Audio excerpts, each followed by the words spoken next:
somos el equipo de Caco Urbalejo, René, Raúl y Manuel. Y vamos a hablar del amplificador diferencial.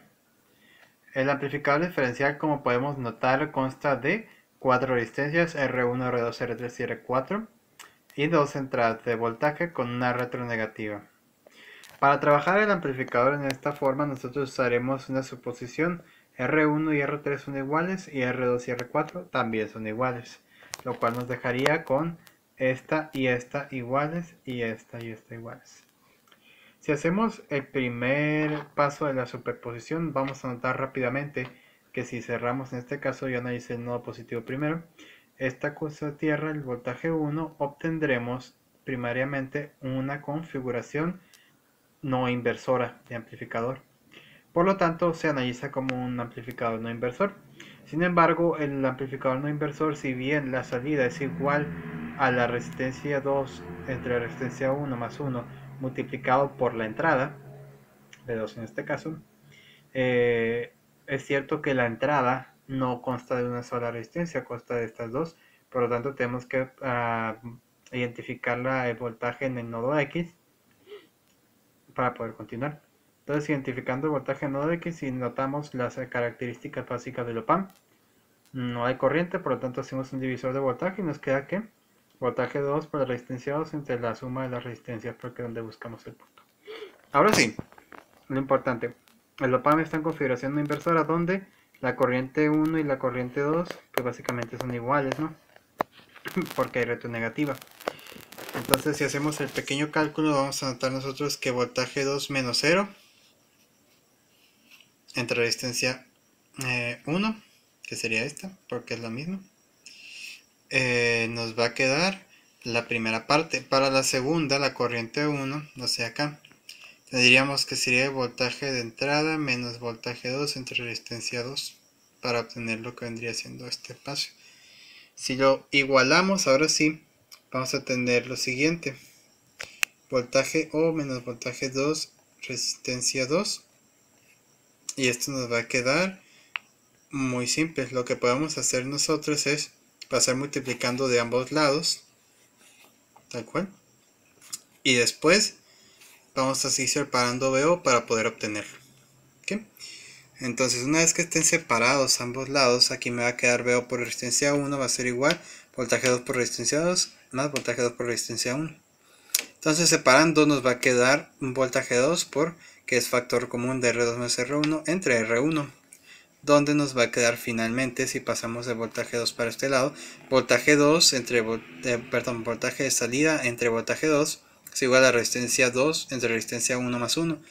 ¿Por qué más 1? Porque pues sería R2 entre R1 más R1 entre R1, que es simplemente 1. Esto nos quedaría para obtener lo que vendría siendo pues ganancias y eso, pero lo que queremos obtener es el BO. Por lo tanto, tendríamos nosotros que aplicar, pasar este B2 multiplicando de este lado.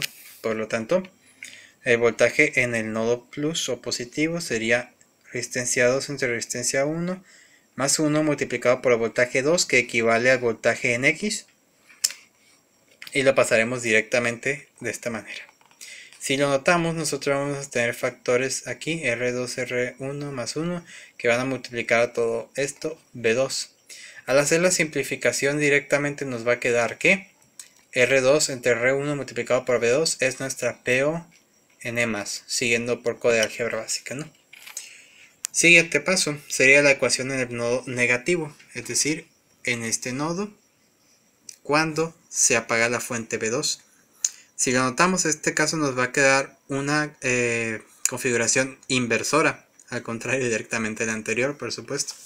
Es decir, que en este caso tendríamos que hacer una simple análisis nodal o demás, como gusten, y vamos a obtener esta siguiente ecuación: voltaje 1, que es la entrada, menos 0 entre resistencia 1 más voltaje 0, o bueno, voltaje de salida, menos 0 entre resistencia 2, porque pues esta va a ir a tierra directamente, así que 0.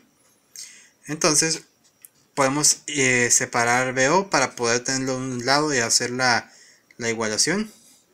Entonces si nos llevamos esta por el lado del álgebra para acá como negativo, y luego decimos, ¿sabes qué? Pasamos multiplicando a ambos lados si queremos, y al final hacemos la simplificación donde BO directamente va a ser igual a resistencia 2 entre resistencia 1 por B1 negada, porque tenemos un BO negado, entonces negamos el lado contrario también multiplicado por menos y nos queda esto. Finalmente, como toda superposición, se suman los BOs, donde la BO total va a ser igual a la resistencia entre resistencia 1 voltaje 2 menos resistencia entre resistencia 1 voltaje 1. Este es factor común, las R's, la división de R, entonces voltaje 2 menos voltaje 1 por la resistencia es nuestro VO final, lo cual básicamente nos está diciendo el mismo nombre del tipo de amplificador diferencial, es decir, es la diferencia entre una entrada con la otra o la resta. También se le llama restador y está pues también controlado por lo que vendría siendo la ganancia, por supuesto, donde la ganancia es R2 entre R1. Con esto finalizamos nuestra explicación, esperemos que quede simple y fácil de entender para todos y pues muchas gracias por su atención.